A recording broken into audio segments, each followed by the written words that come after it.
Hello guys and welcome to my new video, and this video is going to look at the Heart of Azeroth changes and summarize exactly what is happening, whether it's going to be good, whether it's going to be bad, or at least my opinions about it. There's a lot of information about how the system works and a lot of people are getting confused, including myself. But after reading quite a bit, this is my interpretation or summary of what is happening in 8.2 with Heart of Azeroth. How is it going to affect your gameplay? Is it good or bad and things like that? First of all, we have to talk about Azerite traits and the Azerite chest piece, shoulders, and your helm and things like that. They're still going to be here. They're going to be permanently unlocked depending on the heart level. So you don't have to grind towards unlocking Azerite traits. Great. That was a big issue at the start because it didn't feel very rewarding to grind towards traits that you unlocked before in previous patches and just work towards them. That's going to be permanently unlocked. And what they're doing is that they're completely taking the Legion mentality into BfA. So they're going to introduce Heart of Azeroth neck, and the neck is going to have multiple traits and things like that. So what's happening just by default, game is getting more complicated. You will have your Azerite traits, you'll still have to optimize which Azerite traits to pick, and on top of that you'll have a new kind of incentive to play the game, and that is Heart of Azeroth, and it's going to have a mini system that's going to incorporate Legion artifact, is going to incorporate legendaries from Legion, and it's also going to incorporate hidden artifact appearances from Legion, all in one spot.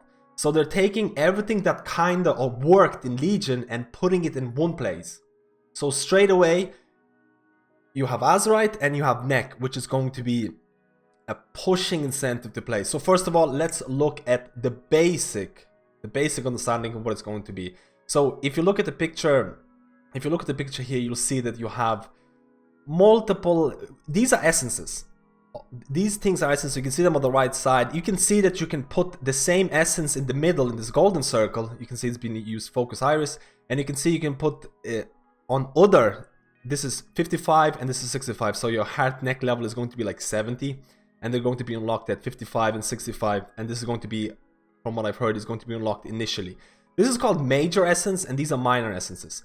So these essences by themselves, you can see them on the right side, these essences, every single one of them, will have a major and minor ability. So this is what they look like. This is the healing essences. So one of them is called Artifice of Time. Major power is a time vortex around the friendly target, absorbing specific damage and healing. And then the minor one is your heals have a high chance to grant the target haste. So what happens if you put this essence into the middle? If you put it into the middle, you gain everything. You gain the major ability here, and you gain the minor ability. If you place Artifice of Time in minor slots, you will only get the minor ability. So straight away you'll be min-maxing or trying to min-max which one is going to be my major essence, which one is going to be my minor essence, and things like that. The green things here are going to be unlocked with neck level, and they're going to provide stamina for you. So it's not that big of a gain at the moment. As you can see, there's not that many essences to choose from, or at least it's only 3 active abilities that you're gonna have, or at least you're gonna have 1 active ability, because the major essence unlocks an active ability, and it also unlocks the minor ability, like I mentioned before. Major and minor, and the minor ones only unlock the minor one. So you'll have a minor one here, minor one here, and minor one here, and on top of an active ability in the center, which is the major one. So again, it's already getting a little bit complicated, but it's not as bad as you might think. So where do you get these essences? How the hell do these essences work? And I'm gonna make a big comparison of essences to legendaries in Legion. These essences come from multiple sources. For example, there is a reputation essence that comes from getting honored. You get a rank 1 honored, rank 2 revered. So what the hell are these ranks? These essences have ranks. So basically what it means, you can get an essence that is not as powerful, rank 1, or you can try and grind your way to get rank 2 of that essence. So it'll be the exact same version of this Focus Iris, but rank 1 is going to be weaker than rank 2. Maybe rank 2 is going to require you to get exalted with something, and you get rank 2 or rank 3. You don't have to get rank 1 to get to rank 3. You can just straight away go and grind it. So there are multiple ways of getting this, from raids, mythic plus, PvP. Again, reputations. Reputations is the only example that has been given. So that's why I'm going to stick with that example. So straight away, you will have a way of getting these essences, and there's supposed to be like a tooltip information to tell you if you get rank 1 of this essence, your next rank 2 is going to come from there, or it's going to come from killing this boss, or from killing this boss. And these essences, again, they have rank 1, rank 2, rank 3, and then they have a kind of cosmetic rank, which is only going to be available to the elite players who are doing end game content, whether it's going to be Mythic Plus, whether it's going to be raids, whether it's going to be PvP. And that cosmetic rank is supposed to change your look or whatever drastically. So it's something for the people who are pushing really high-end content to try and get it, which is exactly what Legion had, hidden artifact appearances. These appearances, or this cosmetic rank, is not going to be available for you. You're going to have to find out yourself. But let's be honest, once someone finds it out, they're going to post it on the internet, people will know how to unlock it and things like that. But a general consensus on all of this system here.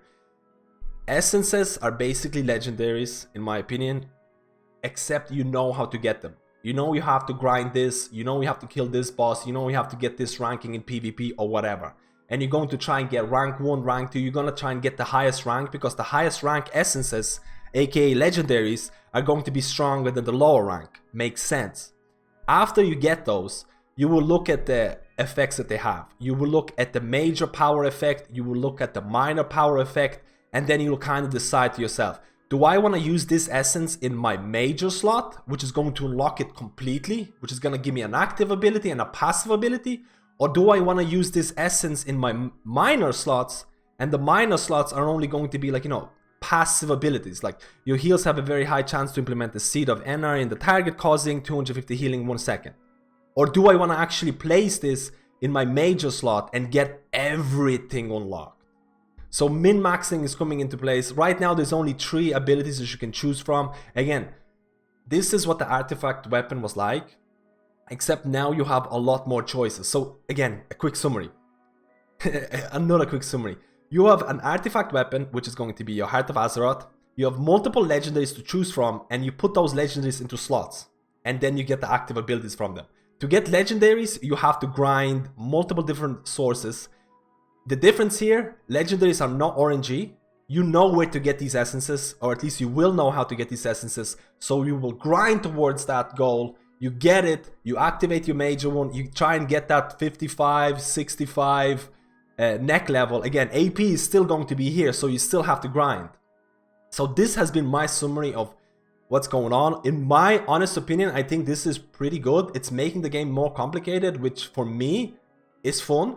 I feel Azerite trades were very unrewarding in terms of how much effort you have to put in. You have to unlock the same trades all the time. This is taking the best parts of Legion and really cramming it up in one space, and making it, hopefully it's gonna work. Again, there seems to be a lack of, you know, essences available. There's not that many slots. Again, I don't know how many essences overall there's going to be. Maybe there's only going to be 10. Are they going to be class specific?